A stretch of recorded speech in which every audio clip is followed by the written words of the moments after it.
నమస్తే, నేను Vasanthalakshmi, yoga master trainer, specialist for weight loss, Guinness world record holder. నేను ఆన్లైన్లో న్యూ యోగా బ్యాచెస్ని స్టార్ట్ చేస్తున్నాను. ఇంట్రెస్ట్ ఉన్నట్లయితే మెసేజ్ చేయండి, కాల్ చేయండి. ఈ వీడియోలో ప్రపంచమంతా ఇప్పుడు ఒక టాపిక్ మీద చక్కగా డిస్కస్ చేసుకుంటున్నారు. ఆరోగ్యాన్ని మెరుగుపరుచుకోవాలి అంటే ఈ ఇంపార్టెంట్ టాపిక్ చాలా ఇంపార్టెంట్ అని చెప్తున్నారు. అదేంటి అంటే గట్ హెల్త్. అసలు గట్ అంటే ఏంటి తెలుసుకుందాం. మొదటగా గట్ హెల్త్ని ఎలా ఇంప్రూవ్ చేసుకోవాలో తెలుసుకుందాం. ఈ గట్ హెల్త్ అనారోగ్యానికి గురి కావడానికి ఎన్ని రకాలుగా మనల్ని ఇబ్బంది పెట్టడానికి అది మెయిన్ రీజను తెలుసుకుందాం. గట్ అంటే మన ఫుడ్ తీసుకునే మన టంగ్ దగ్గర నుంచి, ఈసోఫాగస్ దగ్గర నుంచి తీసుకుంటే ఆనస్ వరకు ఉన్న కంప్లీట్ డైజెస్టివ్ సిస్టమ్ని మొత్తం కలిపి గట్ అంటారు. గట్ హెల్త్ బాగుండాలి అంటే అసలు గట్ అంటే ఏంటో తెలుసుకోవాలి కదా ముందుగా.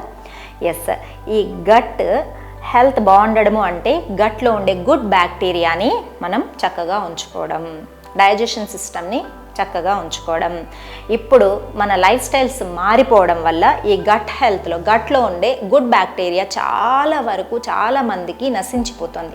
దానివల్ల హెల్త్ ఇష్యూస్ వస్తున్నాయి. ఫర్ ఎగ్జాంపుల్, చిన్నప్పుడు మనము ఎర్లీ మార్నింగ్ బ్రేక్ఫాస్ట్ ఏం తినేవాళ్ళం? చద్దన్నం తినేవాళ్ళం. చద్దన్నం అంటే గుడ్ బ్యాక్టీరియా ఉంటుంది, ప్రోబయోటిక్స్ ఉంటాయి, అందులో పెరుగు ఉంటుంది కాబట్టి అప్పుడే పులిసిన పెరుగులో ప్రోబయోటిక్స్ ఎక్కువ ఉంటాయి. అది గుడ్ బ్యాక్టీరియా. B12 డెఫిషియన్సీ వచ్చిందని కూడా అంటూ ఉంటారు కదా. ఈ గుడ్ బ్యాక్టీరియా మనకు ఎక్కువగా చచ్చిపోవడం వలన మనకు ఈ గట్ ప్రాబ్లం అనేది వస్తూ ఉంటుంది.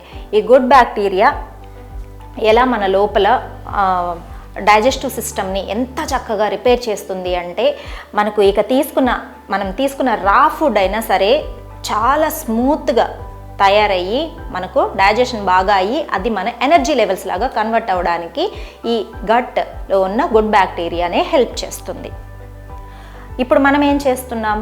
ఈ గుడ్ బ్యాక్టీరియాని యాంటీబయాటిక్స్ ఎక్కువ యూస్ చేయడం వల్ల చాలా వరకు నశించిపోతుంది. ఏదన్నా ఒక చిన్న జలుబు కానీ జ్వరం కానీ ఏదైనా వచ్చిందంటే వెంటనే మెడిసిన్స్ వేసేసుకుంటారు. అలాంటప్పుడు యాంటీ బ్యాక్టీరియల్ ట్యాబ్లెట్స్ ఎక్కువ యూస్ చేయడం వల్ల మనకు ఈ గట్ హెల్త్లో ఉన్న గుడ్ బ్యాక్టీరియా అనేది మనకు తగ్గిపోతుంది. అలా కాకుండా కొంచెం టైం ఇవ్వాలి. మన బాడీయే మన ప్రాబ్లం ఏదైనా వస్తే రిపేర్ చేసుకోగలుగుతుంది. గట్లో ఉండే గుడ్ బ్యాక్టీరియా ఫైట్ చేయగలుగుతుంది. మెటబాలిజం అనేది ఇంప్రూవ్ అవుతుంది. మన మెటబాలిజంని మనమే ఈ యాంటీబయాటిక్స్ ఎక్కువ యూస్ చేసి తగ్గించేసుకుంటున్నాం అన్నమాట.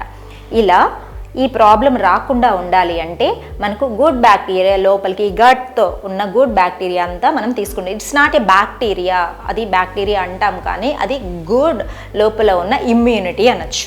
మన ఇమ్యూనిటీని ఇంప్రూవ్ చేసుకోవడం, గట్ హెల్త్ని ఇంప్రూవ్ చేసుకోవడం అంటే ప్రోబయాటిక్స్ బాగా తీసుకుంటూ ఉండాలి, మంచి ఫుడ్ తీసుకుంటూ ఉండాలి, స్పైసెస్ ఎక్కువగా ఉన్నవి, షుగర్స్ బాగా ఎక్కువగా ఉన్నవి, processed food, out side oily food ఇవి ఎక్కువగా తీసుకుంటున్నప్పుడు ఏమవుతుందంటే మన గట్ మీద ఎక్కువ ప్రెషర్ వస్తూ ఉంటుంది. వీటి వల్ల కూడా ఆ ఇమ్యూనిటీ అనేది తగ్గిపోతూ ఉంటుంది. ఎప్పుడైతే సాఫ్ట్ ఫుడ్, ఫైబర్ ఎక్కువగా ఉన్న ఫుడ్, ప్రోబయాటిక్ ఫుడ్స్ తీసుకుంటూ ఉంటామో మనకు ఈ గట్ హెల్త్ అనేది చాలా బాగా ఇంప్రూవ్ అవుతుంది. మనకు అర్థమైంది కదా, మన గట్ని మనం హెల్తీగా ఉంచుకోవాలంటే ఫుడ్తో చాలా ఇంపార్టెంట్, ఫుడ్తోనే సాధ్యమవుతుంది. తర్వాత లేట్గా తినడం, స్ట్రెస్ ఎక్కువగా ఉంటే కూడా మనకు మన లోపల ఈ గట్ హెల్త్ అనేది పాడైపోతుంది. స్ట్రెస్ ఎక్కువగా ఉన్న వాళ్ళకి కార్టిసోల్ అనే హార్మోన్ ఎక్కువగా రిలీజ్ అవుతుంది అనమాట. ఈ హార్మోన్ రిమైనింగ్ అన్ని హార్మోన్స్ని డిస్టర్బ్ చేసేస్తుంది. అప్పుడు మనకు ఇమ్యూనిటీ అనేది తగ్గిపోతుంది. గట్ హెల్త్ కూడా తొందరగా పాడైపోతుంది అనమాట. మన పొట్ట శుభ్రంగా ఉంది అంటే ఆరోగ్యం బాగుంటుంది. పొట్ట శుభ్రంగా లేదు అంటేనే అక్కడి నుంచే మనకు ప్రాబ్లమ్స్ అన్నీ మొదలవుతాయి. సో గట్ హెల్త్ బాగా ఉండడానికి యోగాసనాలు చాలా మంచి ఆసనాలు ఉన్నాయి. బ్లడ్ సర్క్యులేషన్ బాగా జరిగిందనుకోండి, మన గట్ మొత్తం సిస్టమ్ అంతా క్లీన్ అవుతుంది అనమాట. సో అలా మనకు గట్ హెల్త్ని ఇంప్రూవ్ చేసే ఆసనాలు ఇప్పుడు చేద్దాము. తర్వాత మనం ఎలాంటి జాగ్రత్తలు తీసుకుంటే ఇంకా గట్ హెల్త్ ఇంప్రూవ్ అవుతుంది అన్నది తెలుసుకుందాం. మొదటగా ఆసనాలు చూద్దాం. చూడండి, రైట్ లెగ్ని క్రాస్ లెగ్ లాగా తీసుకోవాలి. డీప్ బ్రీతింగ్ తీసుకుంటూ హ్యాండ్స్ని ఇంటర్లాక్ చేసుకోవాలి. ఇన్హేల్, హీల్స్ పైకి లిఫ్ట్ చేస్తూ మొత్తం బాడీని స్ట్రెచ్ చేయాలి. మనకు లోయర్ అబ్డోమెన్ దగ్గర నుంచి మంచి స్ట్రెచ్ రావాలి. స్లోగా డౌన్ చేసుకోవాలి. మళ్ళీ inhale up, exhale down, inhale up, exhale down. ఇలా ఒక 10 టైమ్స్ అలా ప్రాక్టీస్ చేసుకొని ఒక 10 కౌంట్స్ మెయింటెనెన్స్ కూడా చాలా ఇంపార్టెంట్. చూడండి, డీప్ బ్రీతింగ్ 2, 4, మనం ప్రాక్టీస్ చేస్తున్నప్పుడు ఎక్కడ స్ట్రెచ్ వస్తుందో గమనిస్తూ ఉండాలి. రిలాక్సింగ్గా ప్రాక్టీస్ చేయాలి. Slowly down. ఇప్పుడు లెగ్ని ఇటు సైడ్ మార్చుకోవాలి.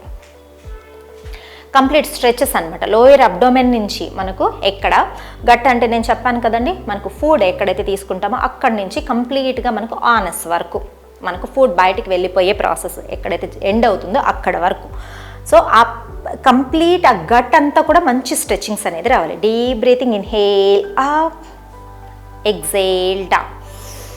Inhale up, exhale down.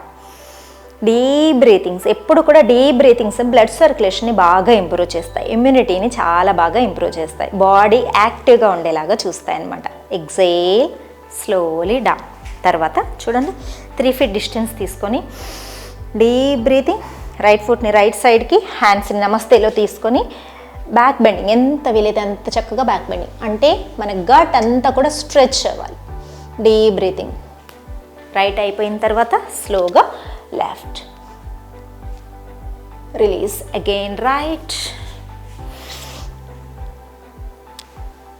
release again left. ఇలా ఒక 6 to 10 times right to left stretch చేసిన తర్వాత మెయింటైన్ చేసుకోవాలి. Deep breathing. 2 4 6 8 10. Release. Left. 2 4 6 8 10. Release. ఇలా ఈచ్ సైడ్ 2 to 4 times అనేది ప్రాక్టీస్ చేసుకోవాలి. తర్వాత సైడ్కి తిరిగి చూడండి, హ్యాండ్స్ని ఇంటర్లాక్ చేసుకొని పొట్ట మీద బాగా మంచి ప్రెషర్ వచ్చేలాగా నీస్ని ఫోల్డ్ చేసుకొని inhale back, exhale down, inhale back, exhale down, inhale back, exhale down, inhale back. స్లోగా సెంటర్. ఇలా ఒక 10 times స్ట్రెచెస్ చేసిన తర్వాత చక్కగా మెయింటెనెన్స్లో కూడా ఉండాలి. తర్వాత పర్వతాసనాలో మనకు ట్విస్టింగ్స్ అనేది చాలా బాగా హెల్ప్ అవుతాయి. ఎలా చేయాలో చూద్దాం. చూడండి, స్టాండింగ్లో నుంచే ఇలా మెల్లగా ఒక్కొక్క లెగ్ని బ్యాక్ తీసుకుంటూ ఇలా వచ్చేసారి పర్వతాసన. ఇప్పుడు ప్రెజర్ ఇచ్చి స్లోగా బ్యాక్. 1 2 3 4 5 6 మెయింటైన్ చేసుకోవాలి. ఎంత వీలైతే అంత వేసి పొట్టకి ప్రెజర్ ఇస్తూ మెయింటైన్ చేసుకోవాలి. Deep breathing down. తర్వాత ఈ రైట్ లెగ్ని ఇలా ట్విస్ట్. 1 2 3 4 5 6 మెయింటైన్ చేసుకోవాలి. Deep breathing. స్లోగా నీస్ని డౌన్ చేసుకొని చూడండి. 1 స్లోగా రిపీట్ చేసుకోవాలి. 2 3 4. Deep breathing. పొట్ట మీద పడుకో. స్లోగా సర్పాసనం. ఎక్సేల్. మెల్లగా శశాంకాసనం. మెల్లగా వజ్రాసనాలకు వచ్చేసేయాలి. వజ్రాసన యొక్క ఇంపార్టెంట్ తెలిసింది అంటే అసలు ప్రతిరోజు ప్రతి ఒక్కరూ ప్రాక్టీస్ చేస్తారు. ఈ వజ్రాసన మనకు డైజెషన్ పవర్ని బాగా ఇంప్రూవ్ చేస్తుంది, గట్ హెల్త్ని బాగా ఇంప్రూవ్ చేస్తుంది అనమాట. భోజనం చేసిన తర్వాత మనం ఇంతకుముందు చూపించిన ఆసనాలన్నీ కూడా ఎంటీ స్టమక్ తోటి ప్రాక్టీస్ చేసుకోవాల్సి ఉంటుంది. ఈ వజ్రాసన మాత్రమే భోజనం చేసిన తర్వాత చక్కగా వజ్రాసనాలు కూర్చోవడం వల్ల మనకు డైజెషన్ బాగా ఇంప్రూవ్ అవుతుంది. బ్లడ్ సర్క్యులేషన్ మన ఇంటెస్టైన్స్ చుట్టూ బ్లడ్ సర్క్యులేషన్ బాగా జరిగి మనకు గట్ హెల్త్ అనేది ఇంప్రూవ్ అవుతుంది. ఈ విధంగా భోజనం చేసిన తర్వాత కూర్చోవడం వల్ల కూడా గట్ హెల్త్ బాగా ఇంప్రూవ్ అవుతుంది అనమాట. తర్వాత ఇంపార్టెంట్ ముద్ర గురించి కూడా తెలుసుకుందాం.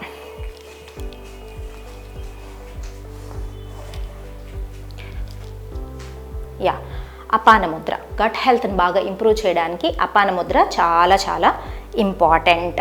ప్రతిరోజు morning 15 minutes, evening 15 minutes practice చేస్తూ ఉంటే మనకు డైజెషన్ పవర్ ఇంప్రూవ్ అవుతుంది, గట్ హెల్త్ అనేది చాలా ఇంప్రూవ్ అవుతుంది, గట్లో ఉన్న గుడ్ బ్యాక్టీరియా అన్నది దానికి లైఫ్ స్పాన్ అనేది బాగా ఇంప్రూవ్ అవుతుంది. ఇలా రెగ్యులర్గా మనం చేసే యోగ సాధన, మంచి ఫుడ్, స్లీప్, స్ట్రెస్ మేనేజ్మెంట్ మన గట్ హెల్త్ని ఇంప్రూవ్ చేస్తుంది. ఎలాంటి అనారోగ్య సమస్యలు రాకుండా ఉండాలి అనుకుంటే యోగ సాధనే మనకు చాలా మంచి సాధన అన్నమాట. ప్రతిరోజు యోగా చేయాలి, నాతో పాటు కంటిన్యూస్గా 1.5 అవర్ క్లాసెస్లో జాయిన్ అవ్వాలి అనుకుంటే మెసేజ్ చేయండి, కాల్ చేయండి. మరొక మంచి టాపిక్ తోటి మళ్ళీ కలుసుకుందాం. నమస్తే.